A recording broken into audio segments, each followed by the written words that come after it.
Warden ಅಂದ್ರೆ ನಿಮ್ ಜವಾಬ್ದಾರಿ ಏನು? ಜವಾಬ್ದಾರಿ ಏನು ಫಸ್ಟ್ ಹೇಳು. ಎಲ್ಲಿ ವಾಸ ಎಲ್ಲಿರ್ಬೇಕು ನೀನು? ಪಾಂಡವಪುರ ಊರು 2 ಕಡೆ ಇದ್ದೀನಿ ಸರ್ ನಾನು. ಏನು ಪಾಂಡವಪುರ ಅಲ್ಲ, ನೀವು ವಾಸ ವಾರ್ಡನ್ ಆದ್ರೆ ಎಲ್ಲಿರ್ಬೇಕು ನೀನು ದಿನ? ವಾರ್ಡನ್ ಆದ್ರೆ ಎಲ್ಲಿರ್ಬೇಕು ನೀವು? ಹಾಸ್ಟೆಲ್. ಮತ್ತೆ ಮಕ್ಳು ಕೇಳ್ದೆ, ನಿನ್ನೆ ಮಧ್ಯಾಹ್ನ ಬಂದು ಲೆಕ್ಕ ತಗೊಂಡು ವಾಪಸ್ ಹೋಗಿರೋದು, ನೀವು ಬಂದಿಲ್ಲ ಇನ್ನ. ನಿನ್ನೆ ಬನ್ನಿ ಸರ್. ನಿನ್ನೆ ನಂದು ಅದೇ ಗೊತ್ತು, ಅವ್ರು ಹೇಳಿದ್ರು. ಅಲ್ಲ ಬಂದಿದ್ರೆ ಬೆಳಗ್ಗೆ ಸಾಯಂಕಾಲ ಇಲ್ಲೇ ಇರ್ಬೇಕು ತಾನೆ ನೀವು.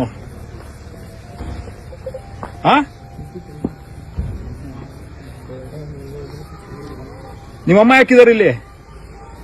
ಹಲೋ, ನಿಮ್ಮಮ್ಮನ ಯಾಕೆ ಇಲ್ಲಿ ಬಿಡಿಸಿದ್ಯಾ ಅಂದೆ? ದಿನ ಇಲ್ಲೇ ಇರ್ತಾರಂತಲ್ಲ, ಮಕ್ಳಿಗೆಲ್ಲ ಬೈತಾರಂತಲ್ಲ ನಿಮ್ಮಮ್ಮ, ಯಾಕೆ ಬೈತಾರೆ? ನಿಮ್ಮಮ್ಮಂಗೂ ಹಾಸ್ಟೆಲ್ಗೆ ಏನ್ ಸಂಬಂಧ?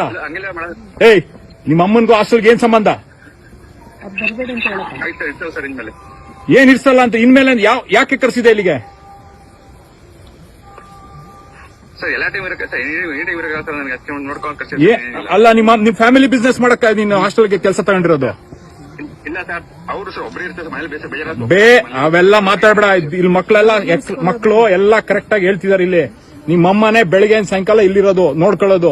ನೀನೆಲ್ಲೋ ಬೇರೆ ಕಡೆ ಇನ್ನೊಂದ್ ಕಡೆ ಎಲ್ಲಿ ಕೆಲಸ ಮಾಡ್ತಿದ್ದೀರಿ? ಇನ್ನೊಂದ್ಸತಿ ಹಾಸ್ಟೆಲ್ ಒಳಗಡೆ ಕೆಲಸ ಕಾಲ್ ಹಾಕ್ಬೇಡ ನೀನು, ಅರ್ಥ ಆಯ್ತಾ? ನಿಮ್ಮಮ್ಮ ಯಾರು ಇಲ್ಲಿ ಹಾಸ್ಟೆಲ್ ಒಳಗೆ ಕಾಲ್ ಹಾಕಿದ್ರೆ ಕಾಲ್ ಕತ್ತರಿಸ್ಬಿಡ್ತೀನಿ. ಏನ್ ನಿಮ್ಮಮ್ಮನ ಮನೆ, ನಿಮ್ಮನೆ ಅನ್ಕೊಬಿಟ್ಟಿದ್ದೀರಾ ಎಲ್ಲಾರು? ಮಕ್ಳಿಗೂ ತೊಂದರೆ ಕೊಟ್ಕೊಂಡು ನೀವು ಇನ್ನೊಂದ್ಸತಿ ಏನಾದ್ರು ಹಾಸ್ಟೆಲ್ ಒಳಗಡೆ, ನೀನು ಮೊರಾರ್ಜಿ ಸ್ಕೂಲ್ ಹಾಸ್ಟೆಲ್ ಒಳಗಡೆ ಕಾಲ್ ಹಾಕ್ಬೇಕಲ್ಲ ನಿಮ್ಗೆ. ನೀವು ನಿಮ್ ಫ್ಯಾಮಿಲಿ ಅವ್ರು ಒಬ್ರು ಕಾಲ್ ಹಾಕಂಗಿಲ್ಲ ಇಲ್ಲಿಗೆ. ನೀನ್ ಫ್ಯಾಮಿಲಿ ಬಿಸ್ನೆಸ್ ಮಾಡ್ಕೊಬಿಟ್ಟಿರ ಇಲ್ಲ ಅಲ್ವೇ? ಮಕ್ಳು ಎಲ್ಲ ಹೆಂಗ್ ಎಷ್ಟು ಅಳ್ಕೊಂಡು ಹೇಳ್ತವ್ರೆ. ಇಲ್ಲಿ ಕೇಳಿಸ್ತಾ ನಿಮ್ಗೆ? ಇನ್ನೊಂದ್ಸರಿ ನೀನ್ ಮಾತಾಡೋದು ನನ್ಗೇನ್ ಬೇಕಾಗಿಲ್ಲ. ಮಕ್ಳೇನ್ ಸುಳ್ಳು ಹೇಳಿಕ್ಕಿಲ್ಲ. ನೀನ್ ಬರ್ಬೇಡ ಇಲ್ಲಿ ಒಳಕ್ಕೆ ನೀನು.